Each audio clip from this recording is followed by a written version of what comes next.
ka na? Ayos ka lang ba? Happy ka ba? O sad pa rin ba? Kaya't halika na, sumama ka na selfie na, groupie na at iba pa. Bata matanda, biyuda at biyuda, may asawa man o kaya'y wala.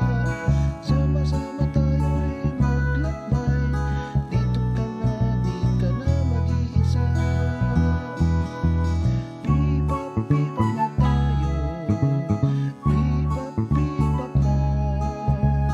Let us be hip and let us up, tara sa munting tahanan, tahanan ni Kristo.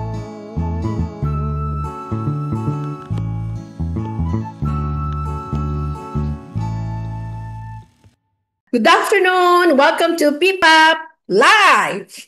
It's Paris Pastoral Accompaniment Program. Yes! Ngayon po, nasa YouTube na po tayo ngayon. O, di ba?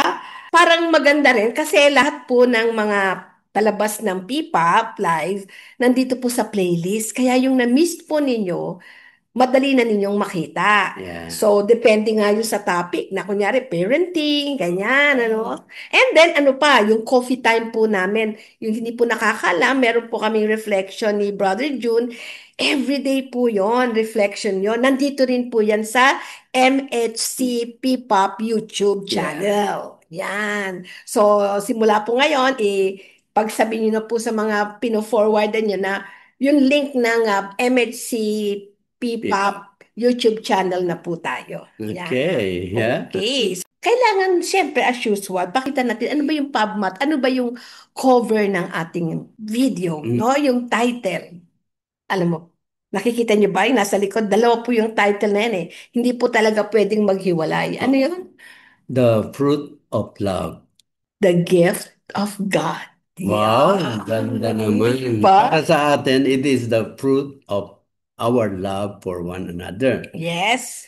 And kung ano yung naging bunga ng ating pagmamahalan, that is the gift of God to the couple, married couple. Yes. Imaginein mo, gift ni God. Si God, gift yun sa atin.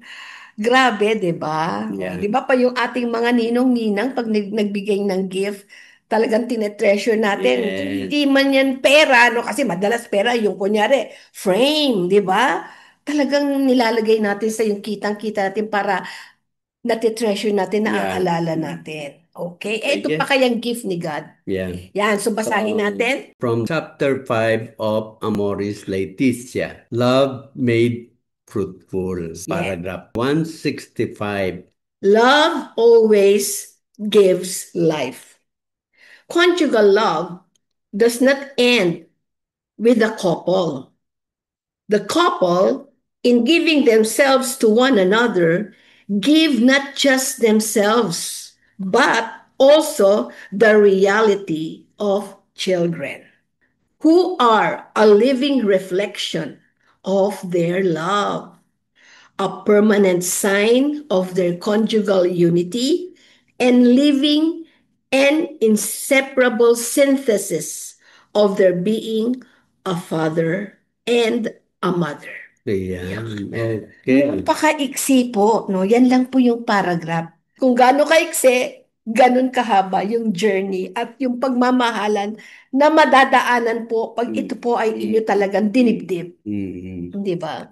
Every time you unite and express your love for one another, there is always that opportunity that God might give us a new life na galing sa ating pagmamahalan. Ang ganda nun, pagka yan ay iniisip natin. Napakaganda kasi when you express your love, sabi nung pag-aaral dyan, theology of the body. Our body can be a sacrament of our love that comes only from our God.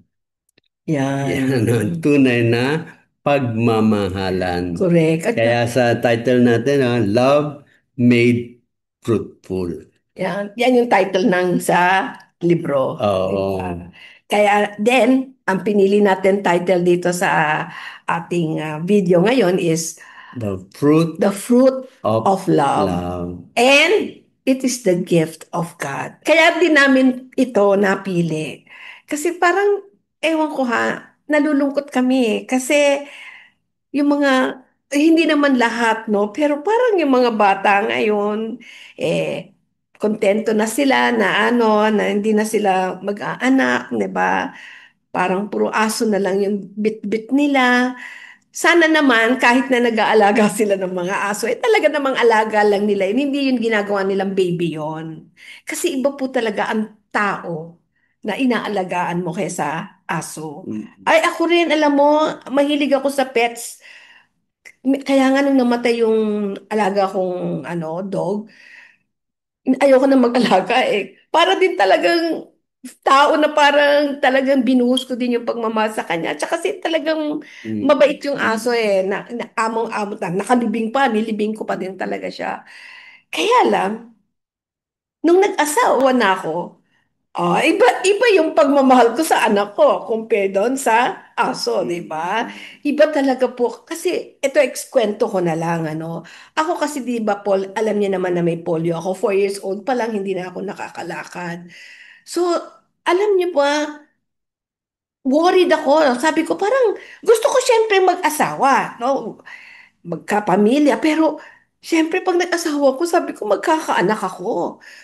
Ninenervyos po ako kasi paano ako maglalakad na laki ng tiyan ko.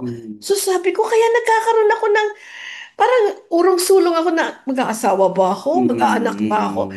So para akong ninenervyos. Imbis na parang ipagdasal ko na, Lord, gusto ko magkaanak. Parang ayoko tuloy idasal kasi yung kalagayan ko, di ba? Yung kalagayan ko. Pero alam nyo, ang bait talaga ni Lord. Pag naalala ko, naiiyak ako kasi pinagkalooban niya ako ng 2 anak. Imagine niyo no? Imagine niyo na lang, kayo na mga may asawa na parang ayaw pa mag-anak. Ako hindi ako nakakalakad. Hindi ko nabubuhat yung anak ko. No? Para imeme ganon. Pag tumatakbo, hindi ko sila mahabol.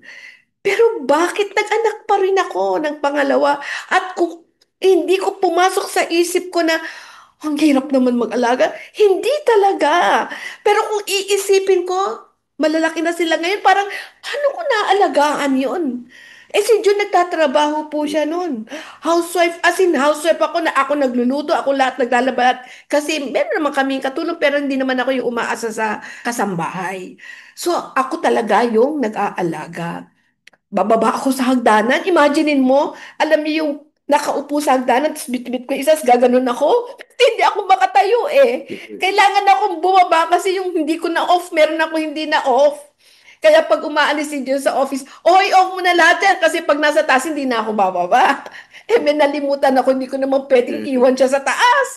So, alam niyo, kaya kayo, huwag kayong mag-alala sa pag-alaga kasi ako na disabled, naalagaan ko kayo pa kaya.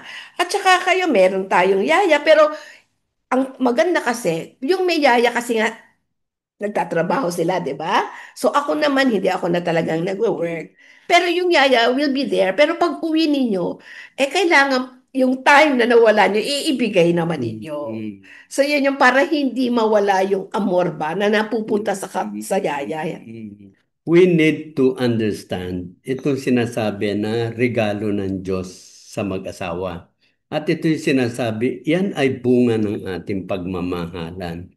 And after that, talagang tuloy-tuloy na, with that in mind, talagang ang sarap na ma-imagine, no? That you have a gift and yan ay aalagaan mo hanggang sa lumaki. And mararamdaman mo that at the time na inaalagaan na yan, bunga ng ating pagmamahalan at regalo ng Diyos, talagang sobrang saya na hindi mo mapapansin na ang hirap. Oo, hindi Hindi mo talaga. mapapansin yun. At yung mga pinaghihirapan natin, pag kumikita tayo, yan ay para lang sa kanila. Para lang sa kanila. And talaga namang hindi mo iniisip na sobra naman to, nagpapakahirap tayo para dyan sa ganyan, no? Oo, Ha? hindi mo, So they are not yeah, an object. They are correct. a gift from God na talagang it will bring joy into our family. Bibigay talaga ng joy yan. Yes, yung mga nag-iisip kasi, hindi, wala pang anak eh. Pero maniwala kayo, pag lumabas na yung baby na yan, doon yun na mararamdaman na, oo nga pala, sarap-sarap pala talaga ng may anak, di ba? Bless ka nga eh, iba nga gusto magkaanak, hindi nagkakaanak, tapos ikaw iiwas ka, di Hmm. ba? Kaya huwag po kayong matakot. Financially, yan ang unang-unang ano nila eh, di ba? Pag may tinatanong tayo, yung mga ikakasal pa lang, pag tinanong namin, kailan nyo balak alam mo talagang gusto talaga namin marinig, ay, pagkatapos po ng kasal, gusto na po namin mag-anak. Yun yung gusto namin marinig eh. Ang madalas na sinasabi sa amin eh, after a year po, kasi Ipon pa kami. nag-iipon. Hello? Ano pa Siga? kami mga planong. Correct. Correct. Kahit mag-ipon ka na mag-ipon, si God ang nagpo-provide yan. Tingnan nyo kami po, ako po hindi ako nagtrabaho. Si June, simula nung nagkaanak tayo na naglalo na lumalaki na nung mag-aaral na sila, nag-resign na siya as manager. Retire. Oo, nag-resign na siya. Bata pa siya, pero ayaw na niya ng corporate. So nag-ano na lang siya ng insurance, ganyan ano. Eh, alam niyo naman po, pag ganyan, yung business na ganyan, hindi mo masasabi. Asa ka sa ibang tao. Yes. Yan. Hindi yan yung parang yung every month talagang meron Hindi, ka. hindi Oo, consistent hindi yan. consistent. Pero alam niyo po talagang, huwag kayong matakot kasi kami nangyari sa amin yan eh. Nagkasunod pa sila. Hindi ako nagyayabang pero gusto ko sabihin, kasi ang mamahal na eskwelahan, Lasal at saka Mapua. Kaya ba namin yun? Kaya alam niyo, ang dasal na, ako ha, ang dasal ko, Lord, sabi ko, pinapasan niyo sila dyan sa eskwelahan na yan at halos magkasabay. Alam niyo naman, wala kaming savings. Ikaw ang bahala. Pag hindi po namin ma-providean, hindi ako uutang kasi ibig sabihin hindi namin kaya. So patitigilin ko sila. Alam ni Lord yon.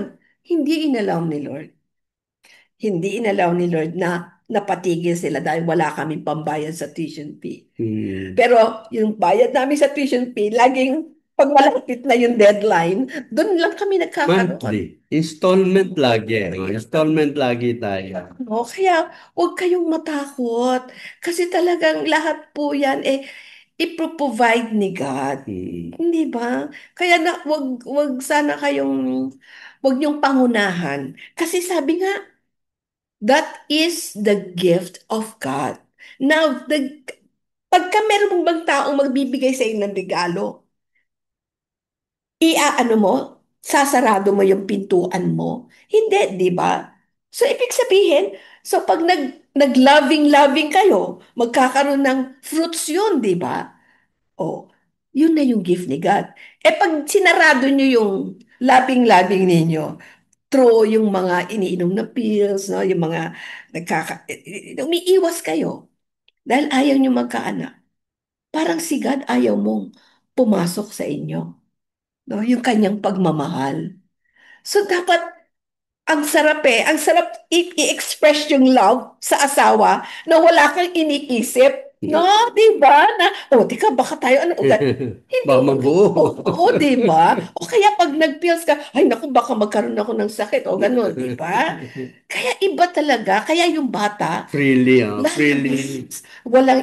wala siyang mga iniisip. Kasi kayo, nung nag-love kayo, talagang nandun yung love, walang takot, express talaga yung pagmamahal. Kaya yun yung fruit. Giving. Oo, Full self. Oh. nakakatuwa po talaga. Sana naman yung mga nanonood nito naiintindihan nyo. Kung hindi pa rin, may question kayo, i-text nyo lang kami, no? Mag-comment kayo, tawagan nyo kami, lalo na yung mga na-pre-K na namin. Yeah. Pag may Kasi mga yung, doubts kayo, oh, sabihin nyo sa amin. yung magpapakasal kasi parang they are called by God para bigyan sila ng regalo. Di ba? So yung regalo na yun, ang exciting doon sa pagtawag ng Diyos sa inyong bokasyon. It is a vocation of marriage. So yung vocation na yan, parang lahat si God ang ang nag-take ng initiative para kayo magtagpo, and then you karoon ng attraction sa isa't isa, di ba? From that attraction, nagkaroon ng another meeting na naman, and for several meetings, a relationship is built. From that relationship, nagkaroon na ng mga commitment, and that commitment is responding to the call of God to a vocation of marriage. So, itong marriage na ito, pagka kayo ay ikakasal at mapapaliwanag namin sa inyong lahat yan, napakaganda ng plano ng Diyos sa mga tumugon para pumasok sa buhay may asawa. It is a vocation, a call from God. Yes. And dahil tawag ng Diyos yan, talagang ang expectation, masaya yan. Although si God naman, every time you are called to a mission or vocation, masaya, pero there is a responsibility, no? A responsibility of being selfless. Talagang lahat ay ibinibigay mo sa kanila. And that is where your joy will come. Diyan manggagaling yung mga kasiyahan natin, yung kaligayahan ng family. Doon nanggagaling sa mga journey na merong hirap. Yeah. Hindi ganun ka Totoo. na asahan mo lahat ay maganda. Totoo. Tsaka alam nyo, no, ang isa pang pag nagkaroon kayo ng mga anak, kahit nga isa lang basta may anak kayo, marirealize nyo yan pag tumanda na kayo. Yung senior na ba kayo, habang tumatanda kayo, nakikita nyo lumalaki siya. Nakakatuwa, di ba? Parang magkakaroon, maaalala nyo yung kayo noon, di ba? Parang reminiscing of the past, parang ganon. Pagkatapos, magkakaanak yung anak mo, magkakaapo ka. Di ba? Tuwang-tuwa. Kaya tingnan niyo yung mga lolo-lola. Excited sa mga apo. Ganun kasi yun. Talaga ang feeling. Mangyayari sa inyo yun pag tumanda rin kayo. Kaya meron tayong ganyang stages of our lives para ma-realize natin. Yung mga hindi natin na-realize nung bata pa tayo, binibigyan pa tayo ng time pag tumanda tayo, at least ma-realize natin yung pagmamahal ng Panginoon sa lahat ng mga stages ng buhay natin. Yeah. Amen. Okay. Okay, so again, pakibalita lang po sa inyong mga fino-forward na nasa YouTube na po tayo ng MHC PPAP. Yan, MHC PPAP. Okay. Andyan din po yung picture ng YouTube profile para hindi po kayo mawala. Okay, see you again next week. Sunday. Bye. Bye-bye.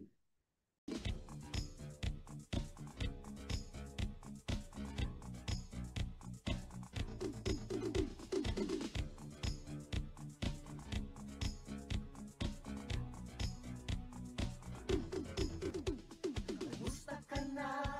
Ayos ka lang ba? Happy ka ba? O sad pa rin ba?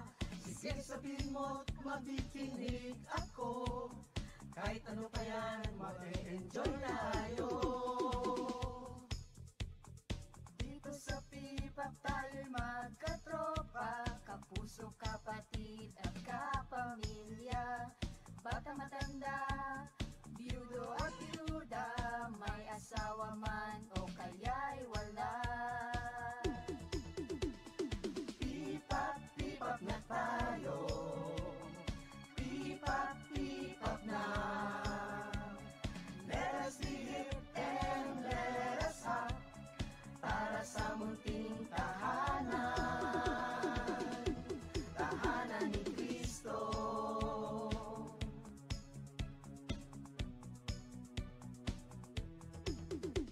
Kaya't halika na, sumama ka na, selfie, groupie at iba pa. Sama-sama tayo maglakbay,